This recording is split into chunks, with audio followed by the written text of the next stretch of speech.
কি অবস্থা বাবা, তোমার কেমন আছো? এই তো আন্টি, জি আলহামদুলিল্লাহ ভালো। আপনি কেমন আছেন? এই তো বাবা ভালো আছি। বাসার সবাই কেমন আছে তোমার? জি আন্টি আলহামদুলিল্লাহ, আপনাদের দোয়ায় ভালো আছে সবাই। আর স্টুডেন্টের কি অবস্থা, পড়াশোনা পারে? জি আন্টি আলহামদুলিল্লাহ ভালোই পড়াশোনা করছে। তো ঈদে কি এখানেই আছো নাকি গ্রামে যাবা? না আন্টি, গ্রামে যাওয়া হয় না, এখানেই থাকি। ও আচ্ছা।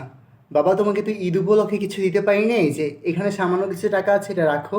তুমি তোমার পছন্দ মতো কিছু কিনে নিও। আরে আরে না না আন্টি, লাগবে না, কি দরকার এসবের, সমস্যা নেই, চলবে।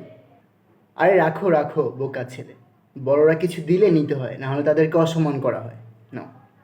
আচ্ছা, এত করে যেহেতু বলছেন, না নিয়ে কি আর পারা যায় দিন।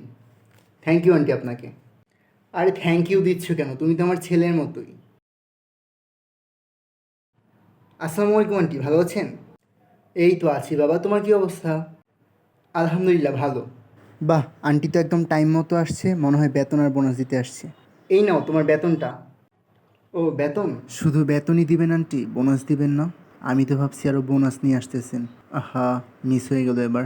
Thank you aunty. ঈদের দিন আইসো আমাদের বাসায়, তোমার দাওয়াত রইল। অবশ্যই আসবে কিন্তু। আচ্ছা ঠিক আছে আন্টি, আসবো নে। কোথায় থাকে এরা, এখনও আসতেছে না কেন? আজকে হইল মাসের 10 তারিখ, এখনও বেতন দেওয়ার নামে খবর নেই কোনো। আচ্ছা, বোনাস কি দিব হেরা? আমিও তো হইলাম আরেক মক্কেল, কাগো কাছে বোনাসের আশা করি। আরে হেরা তো বেতনই দেয় না টাইম মতো। বেতনটা ঈদের আগে পাই নাকি আল্লাহই জানে। যারা বেতনই দেয় মাসের 15 তারিখের পরে, তাদের কাছে বোনাসের আশা করা তো একরকম বিলাসিতা। কি আপনারা চাই আছেন কে? কি মনে করছেন? বোনাস দিতে আইব? দিত না গো বোনাস, চায় দেখে কোনো লাভ নেই। যান। বেতন ঈদের আগে দেয় নাকি, আমি তো ওই চিন্তাই করি। আবার বোনাসের আশা করা তো বিলাসিতা।